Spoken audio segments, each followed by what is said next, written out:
4-5 दिवसापूर्वी IMFच्या सीनियर ऑफिशियलने भारताच्या direct benefit transfer अर्थात थेट लाभ हस्तांतरण या योजनेचं आणि त्याच्या अंमलबजावणीचं कौतुक केलं होतं. त्यानंतर 2च दिवसामध्ये जगातील 5वी मोठी अर्थव्यवस्था असलेला भारताचा जागतिक भूक निर्देशांकात 121 देशांमध्ये 107वा क्रमांक असल्याचा सुद्धा रिपोर्ट आला. आणि या रिपोर्टवरून भारतामध्ये सध्या तरी राजकीय धुराळा उडालेला आहे आणि सरकारनं सलग दुसऱ्या वर्षी हा रिपोर्ट नाकारलाय. आज आपण माहिती घेणार आहोत या जागतिक भूक निर्देशांकाची. तो कसा मोजतात ते पाहूयात आणि भारताने हा रिपोर्ट का नाकारलेला आहे यामागची कारणं सुद्धा बघूयात आणि अभ्यासक नेमकं काय म्हणतायत हे सुद्धा बघूयात. नमस्कार, मी अरुणराज जाधव बोल व्हिडिओवरती तुम्हा सर्वांचं अगदी मनापासून स्वागत करतो. सुरुवातीलाच एक फॅक्ट सांगतो, म्हणजे भारताच्या आजूबाजूला असलेले देश या निर्देशांकात कुठे आहेत ते सांगतो.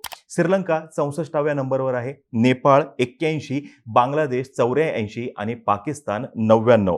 आता हे सर्व देश राजकीय आघाडीवरती दिवाळखोरीच्या वाटेवरती निघालेले आहेत हे आपण आधी सुद्धा सांगितलेलं आहे. आणि त्यातल्या त्यात भारत आर्थिक आघाडीवरती सुस्थितीत असूनही या निर्देशांकात मागे असणं हे भारताला आत्मपरीक्षण करायला लावणार आहे. काही दिवसांपूर्वी केंद्र सरकारमधील एक मंत्री महोदय म्हणाले होते की भारत हा संपूर्ण जगाची अन्नाची गरज भागवणार आहे आणि नेमकं त्याच पार्श्वभूमीवरती हा जागतिक भूक निर्देशांक जो आहे तो जाहीर झालेला आहे.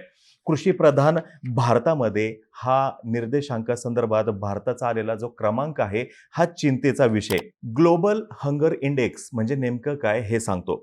Concern world wide plus wealth hunger life या NGO कडून दरवर्षी हा जागतिक अहवाल ऑक्टोबरमध्ये जाहीर केला जातो.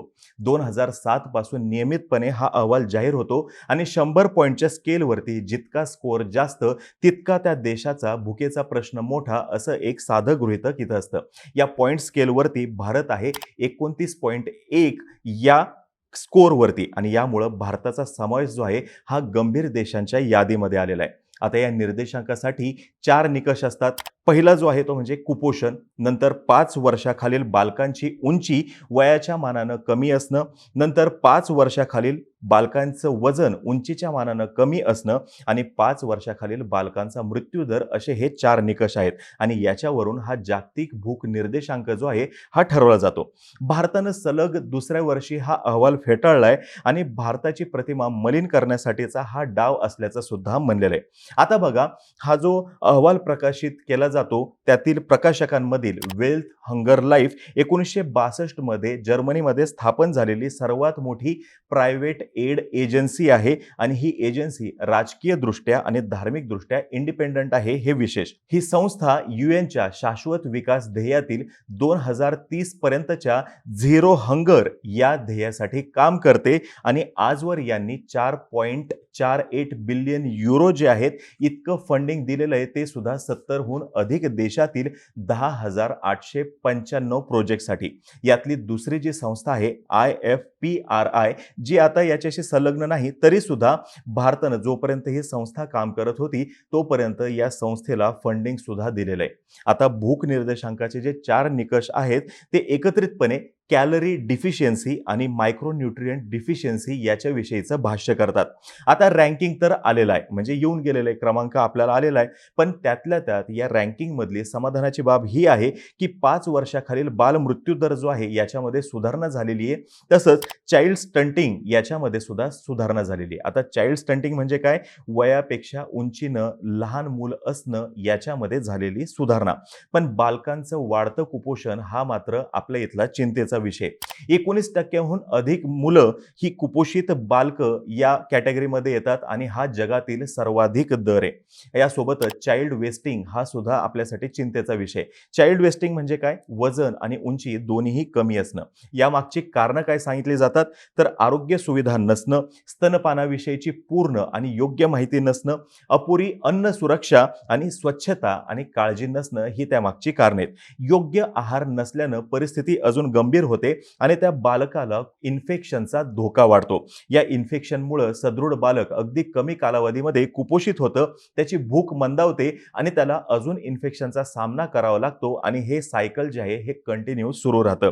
भारतानं हा अहवाल नाकारण्याची कारणं सुद्धा तुम्हाला लगेच सांगतो. मगाशी मी जसं सांगितलं तसं भारत सरकारने म्हणलेलं आहे की भारताची प्रतिमा जी आहे ते मलिन करण्याचा हा प्रयत्न आहे आणि भारत त्याच्या लोकसंख्येसाठी पुरेसं अन्न देऊ शकत नाही हे स्पष्टपणे सांगण्याचा या अहवालाचा उद्देश आहे. यासोबतच भारतानं हा ग्लोबल हंगर इंडेक्स जो आहे याच्या मोजणी पद्धतीवरती सुद्धा आक्षेप घेतलेला आहे. म्हणजे बघा भारताचं असं म्हणणं आहे की भूक मोजण्याची किंवा ती मांडण्याची जी पद्धत आहे ही चुकीची आहे. यासोबतच या 4 पैकी जे 3 पॅरामीटर आहेत हे बालकांसंदर्भातले आहेत जे संपूर्ण लोकसंख्येचं रिप्रेझेंटेशन नाही करत.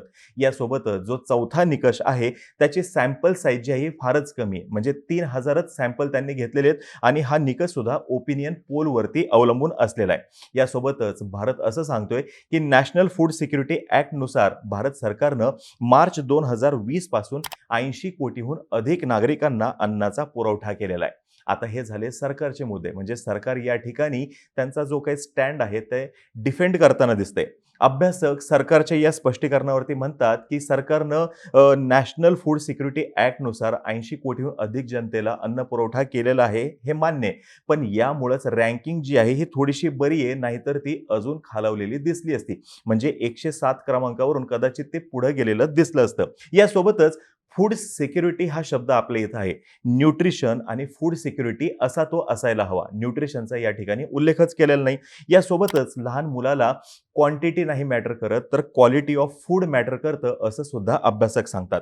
आता पुढचा मुद्दा जो आहे भारत सरकारने मांडलेला तो म्हणजे काय सॅम्पल साईजचा म्हणजे 3000 सॅम्पल जे या ठिकाणी बघितलेले आहेत. तर हा डेटा सुद्धा based primarily on data officially reported by the member countries including India.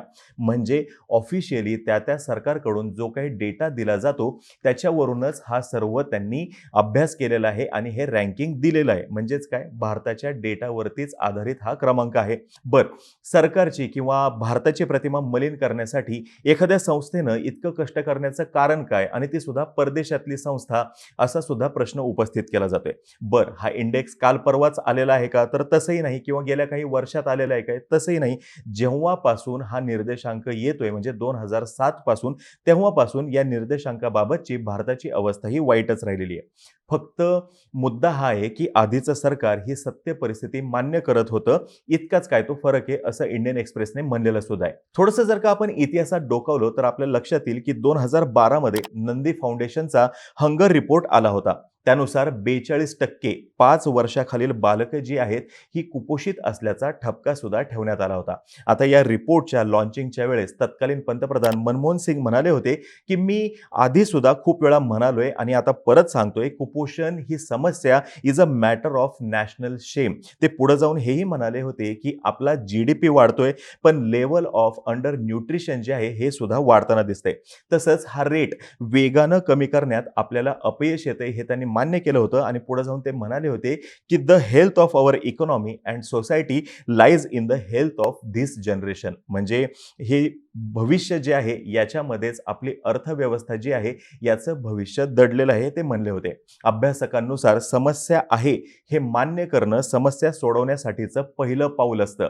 हे या ठिकाणी सरकारनं मान्य करणं गरजेचं आहे असंच अभ्यासक याच्यातून सुचवू इच्छित आहेत. आता बघा जर का आपण सर्वात शक्तिशाली नेता किंवा सर्वात वेगानं वाढणारी इकॉनॉमी असले रिपोर्ट जर का मान्य करत असू ते कौतुकाने जर का मिरवत असू तर भूक निर्देशांक सुद्धा मान्य करायला हवा. तरच याच्यावरती उपाय शोधण्यासाठी सरकारकडून आणि संपूर्ण समाजाकडून प्रयत्न होतील. आता ही तुम्हाला जर का माहिती आवडली असेल खाली कमेंट बॉक्समध्ये नक्की सांगा. तोपर्यंत बोल भिडू या आपल्या YouTube चॅनलचे सर्व व्हिडिओज लाईक करा. आम्हा सर्वांची व्हिडिओ जास्तीत जास्त लोकांपर्यंत पोहोचवा आणि चॅनलला सबस्क्राईब करा तेवढं विसरू नका. धन्यवाद.